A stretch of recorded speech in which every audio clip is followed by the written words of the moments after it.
नगरोटा में मारे गए आतंकवादियों के पास से मिले सबूत इशारा करते हैं कि वो कुछ बड़ा करने के इरादे से भारत आए थे। आतंकवादियों के मोबाइल चैट और डिजिटल मैसेज से ये खुलासा हुआ है।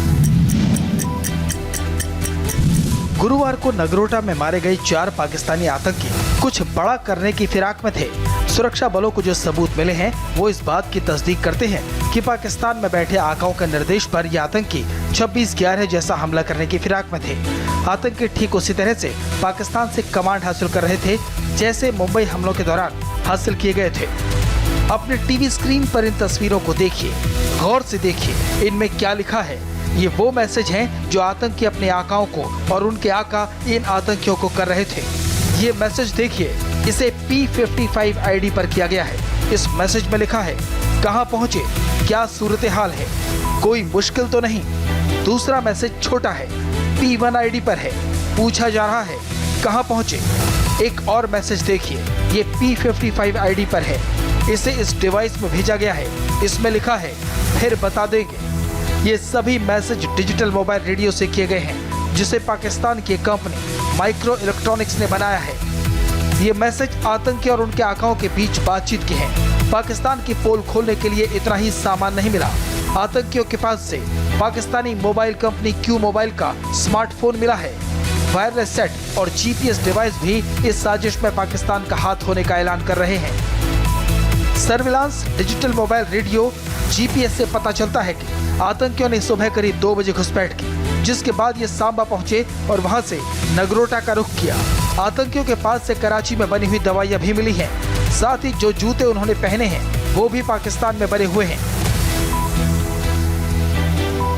नगरोटा में मुठभेड़ के पीछे मुंबई जैसे आतंकी हमले की साजिश का पर्दाफाश हुआ है। प्रधानमंत्री नरेंद्र मोदी ने एक हाई लेवल मीटिंग की और फिर टेररिस्ट ऑर्गेनाइजेशन जैश को एक क्लियर मैसेज दिया।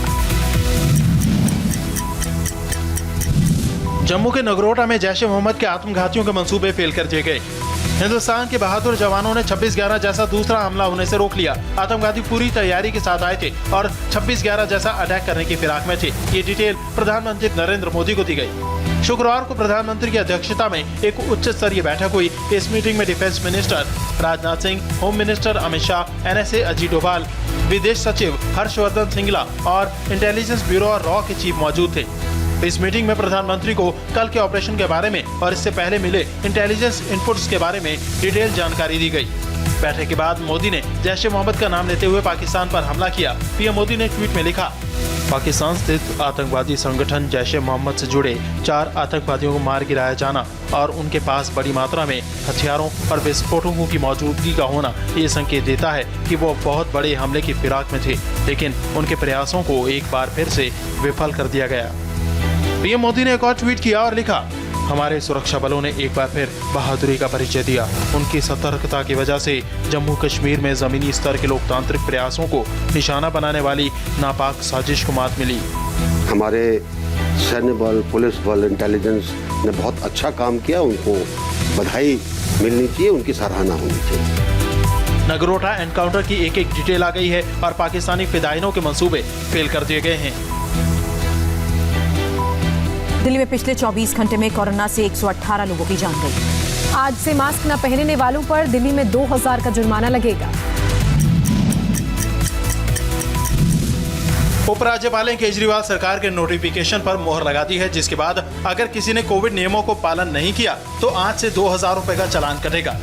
दिल्ली सरकार की तरफ से जारी नोटिफिकेशन के मुताबिक अगर कोविड के 5 नियमों का उल्लंघन किया गया तो 2000 रुपए का चालान भरने के लिए तैयार रहना होगा। मास्क न लगाने के अलावा क्वारंटीन नियमों का उल्लंघन करने पर, सोशल डिस्टेंसिंग का पालन न करने पर, सार्वजनिक स्थानों पर थूकने पर, सार्वजनिक स्थानों पर पान गुटखा और तंबाकू का सेवन करने पर भी 2000 रुपए का जुर्माना लगाया जाएगा।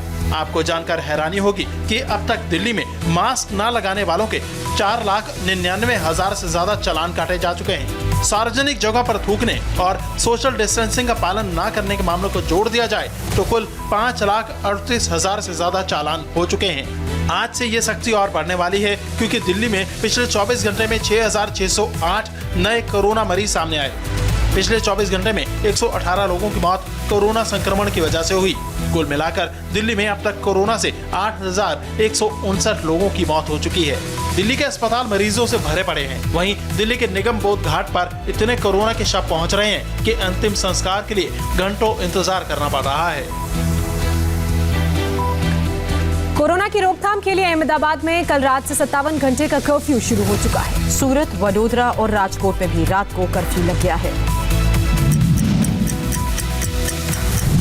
रात 9 बजे से कर्फ्यू लगते ही रास्ते सुन हो गए।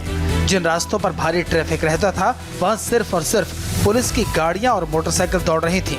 सड़क पर पुलिस का पहरा था, लेकिन पुलिस ने जरूरतमंदों को कर्फ्यू से छूट दी। बाजार में कर्फ्यू, सड़क पर कर्फ्यू, दुकान बंद, ट्रैफिक बंद, सड़कों पर पुलिस का पहरा। कोरोना से लड़ने के लिए ये अहमदाबाद की तैयारी है। कल रात 9 बजे से जैसे ही कर्फ्यू लगा, सड़कों बाजारों में भीड़ कम हो गई, सड़कें खाली हो गई। लेकिन कर्फ्यू लगने के बावजूद भी कुछ लोग सड़कों पर नजर आए। पुलिस वालों को जब ये मोटरसाइकिल सवार दूर से आता नजर आया तो उसे रोक लिया गया और पूछताछ के बाद ही छोड़ा गया। इस कार को भी पुलिस वालों ने रोका और कोरोना कर्फ्यू में बाहर न निकलने की नसीहत दी। इस कार में दूल्हा दुल्हन सवार थे। पुलिस वालों ने पहले कार को रोका और फिर जाने दिया। अहमदाबाद में कोरोना कर्फ्यू के दौरान दूध की दुकान और मेडिकल स्टोर छोड़कर सभी दुकानें बंद हैं। लोगों के घरों से निकलने पर पाबंदी है। सोमवार सुबह 6 बजे तक कर्फ्यू जारी रहेगा। इसके बाद दिन में दुकान, बाजार और ऑफिस खुल जाएंगे, लेकिन रात में 9 बजे से लेकर सुबह 6 बजे तक रोज कर्फ्यू रहेगा।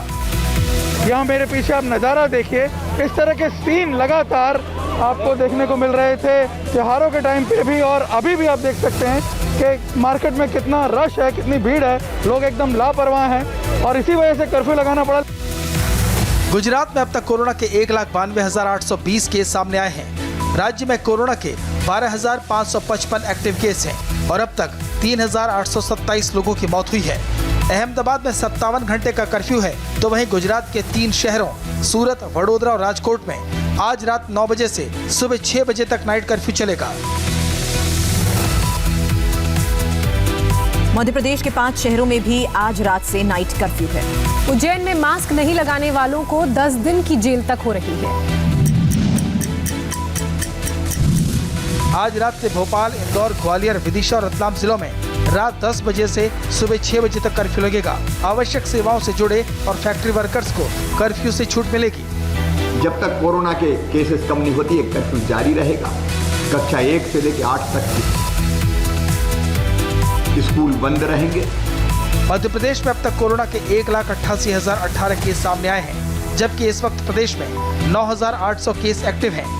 एमपी में कोरोना से 3,129 लोगों की मौत हुई है। एमपी के उज्जैन में मास्क नहीं लगाने वालों को जेल में डाला जा रहा है। उज्जैन प्रशासन ने इसके लिए पॉलिटेक्निक कॉलेज में टेम्परेरी जेल बनाई है, जहां बिना मास्क के लोगों को 10 घंटे कैद में रखा जा रहा है।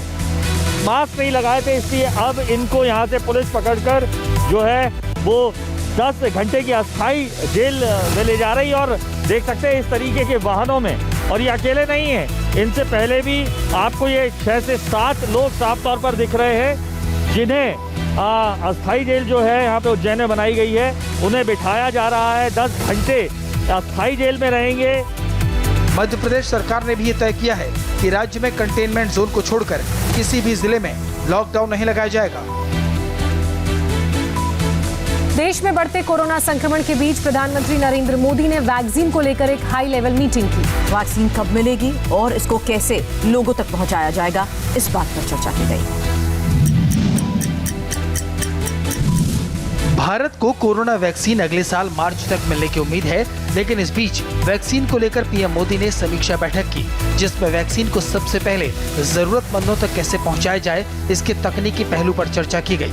पीएम मोदी ने इस उच्च स्तरीय बैठक की तस्वीरें ट्विटर पर पोस्ट की और लिखा, भारत की वैक्सीन रणनीति और आगे की तैयारियों की समीक्षा के लिए एक बैठक आयोजित की गई। बैठक में वैक्सीन तैयार होने संबंधी जानकारी, वैक्सीन के अप्रूवल और खरीद से संबंधित महत्वपूर्ण मुद्दों पर चर्चा की गई। आबादी के हिसाब से पहले किसे टीका दिया जाए और उसे तकनीकी प्लेटफॉर्म से जोड़ने, HCW तक पहुंचने, कोल्ड चेन इंफ्रास्ट्रक्चर, संवर्धन जैसे विभिन्न मुद्दों की समीक्षा की गई। सरकार ने कोविड सुरक्षा मिशन के तहत वैक्सीन रिसर्च और डेवलपमेंट के लिए 900 करोड़ रुपए की मदद दी है। आपको बता दें कि भारत में कोरोना की 5 वैक्सीन का ट्रायल चल रहा है। कोरोना वैक्सीन जब भी आएगी सबसे पहले फ्रंटलाइन हेल्थ वर्कर्स और उम्रदराज लोगों को दी जाएगी, उसके बाद बाकी लोगों का नंबर आएगा। मध्य प्रदेश और हरियाणा के बाद अब यूपी की योगी आदित्यनाथ सरकार भी लव जिहाद के खिलाफ सख्त कानून बनाने की तैयारी में है। यूपी के गृह विभाग ने लव जिहाद के खिलाफ कानून का ड्राफ्ट तैयार करने के लिए कानून विभाग को भेजा है।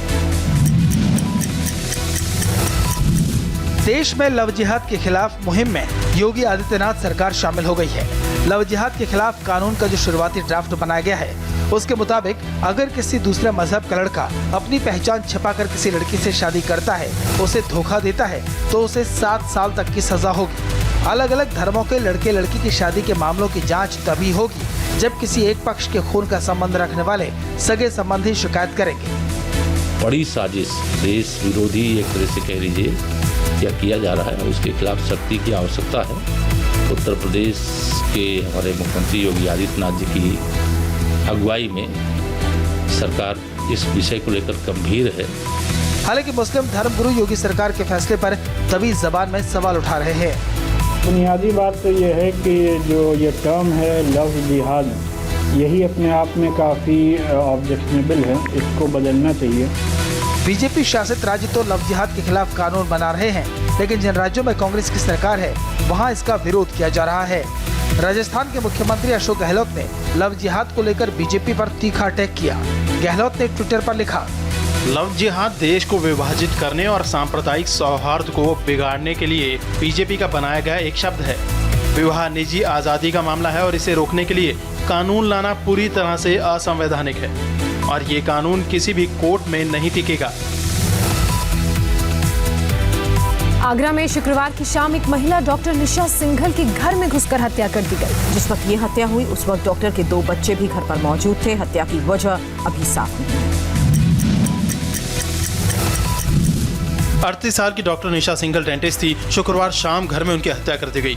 उनका गला चाकू से रेता गया था। डॉक्टर निशा ने टीवी ठीक कराने के लिए रिपेयरिंग बॉय को फोन किया था। शिवन नाम का युवक टीवी ठीक करने मौके पर पहुंचा था। वारदात के वक्त निशा सिंघल का बेटा और बेटी घर पर मौजूद थे। बच्चों की चीख पुकार सुनकर पहुंचे पड़ोसियों ने घायल निशा को अस्पताल पहुंचाया, जहां उन्हें मृत घोषित कर दिया गया।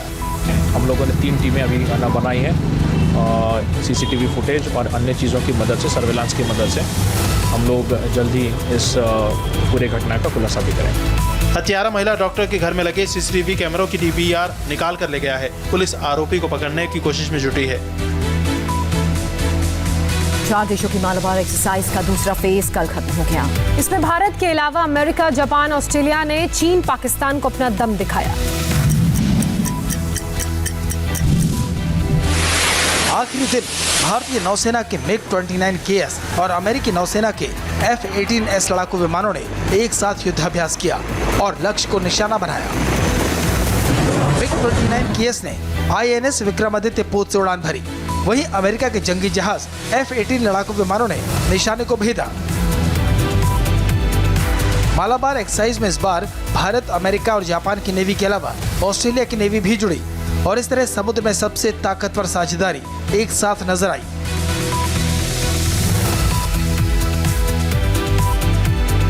इस अभ्यास को बंगाल की खाड़ी और अरब सागर में किया गया और पाकिस्तान के साथ साथ चीन को भी साफ संदेश दिया गया।